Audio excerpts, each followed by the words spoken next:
Amis lecteurs et lectrices, bonjour. Des approbations autour des factures d'eau au Bénin, des surprises face au montant à payer. C'est la manchette de votre hebdomadaire paru ce 14 août 2020. En effet, après la période de confinement, la plupart des ménages abonnés à la Société nationale des eaux du Bénin sont sortis de la tranche sociale que la structure leur applique d'habitude. Ceci a engendré une augmentation des factures d'eau des mois de mars et de mai. Face aux explications et à la flexibilité des responsables dans le paiement, les abonnés ne décolèrent pas puisqu'ils ne sont pas pris en compte par les mesures sociales d'atténuation des effets de la COVID-19 publiées par le gouvernement le 10 juin 2020.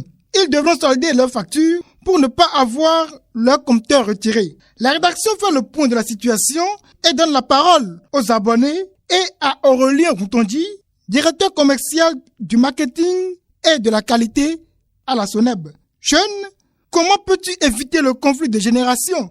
C'est la question à laquelle répond le père Serge Aïnandou dans le numéro 17 de la rubrique Espace Jeunesse à la page 7. Comment le binôme jeune-adulte pourrait-il être mis à contribution pour faire revenir et ancrer davantage les valeurs? Peut-on s'interroger? Et au père Serge Aïnandou de répondre, je cite, « Même si nous assistons de plus en plus à de grands bouleversements sur le plan de l'anthropologie de la famille, avec des constitutions de familles monoparentales, par exemple, il reste nécessaire d'assurer la veille et de maintenir vivantes les valeurs de respect, de fidélité et de solidarité devant structurer le jeune. Ainsi, ce dernier pourra construire, avec la sagesse des aînés, quelque chose de solide et de durable, puis le transmettre à son tour à sa progéniture, d'une manière telle que ces valeurs de vie dans la cité et dans le Christ se perpétuent et s'enracinent au fil des générations. Fin de citation. Amis lecteurs, la parution de ce vendredi consacre un espace considérable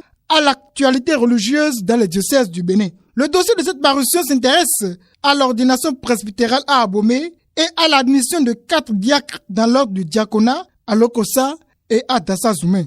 Si, à la page 4, Monseigneur François Nyokrossou invite le nouveau diacre qu'il a ordonné à l'assiduité dans la prière et à la récitation fidèle de l'office divin, à la page 9, Monseigneur Victor Agbanou revient sur les principes du vœu sacerdotal que doivent observer les futurs prêtres. Je cite, « Les préceptes évangéliques ne sont pas un poids, mais une aide précieuse pour celui qui veut effectivement se mettre au service de la demeure, comme les fils de la tribu de Lévi.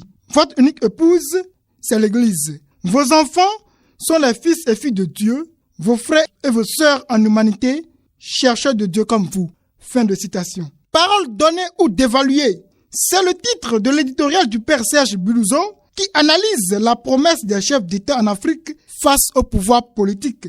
Le cas d'espèce que commente le père Bilouzon est celui du président ivoirien Alassane Dramane Ouattara. Le jeudi 6 août 2020, il annonce qu'il brigue finalement un 3e mandat lors de la présidentielle le 31 octobre prochain. Le même jour, il dit avoir reconsidéré sa position après le décès subi de son dauphin, Amadou Gon Coulibaly, ancien premier ministre, invoquant un cas de force majeure. Il avait pourtant clairement laissé entendre qu'il ne ferait pas de 3e mandat et a publiquement passé la main à son ex-premier ministre. Face à ce rétropédalage, 2 questions fondamentales se posent. Que vaut encore la parole donnée pour nos dirigeants en Afrique? Pourquoi revenir sur un engagement pris publiquement devant le peuple de ne pas postuler pour un nouveau mandat? Et au père Bilouzon de faire remarquer, je cite, « En agissant ainsi, nos dirigeants trahissent la confiance du peuple, car celui qui ne tient pas sa parole ne mérite pas qu'on lui fasse confiance et d'un certain point de vue, pervertit le contrat de vérité qui le lie à la communauté politique. Celui qui donne sa parole,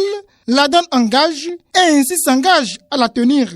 Autrement, il se met lui-même en marge de la vie politique qui suppose précisément la confiance dans la parole qui par essence engage la vérité. » Fin de citation. Il ajoute, en ce sens, donner sa parole, c'est bien donner ce qu'il y a de plus précieux. C'est pourquoi manquer à sa parole est un véritable crime politique. Un manque de respect aussi bien pour le peuple que pour la fonction que l'on incarne. De ce fait, la dévalorisation de la parole donnée et sa dégradation constituent non seulement un précédent préjudiciable à la légitimité du pouvoir politique, mais elles en détruisent aussi l'essence. Fin de citation. Une sagesse à tenir, une sagesse à saisir à tout prix ici et ailleurs. Florent Rossino, bonne fête de l'Assomption à chacun et à tous.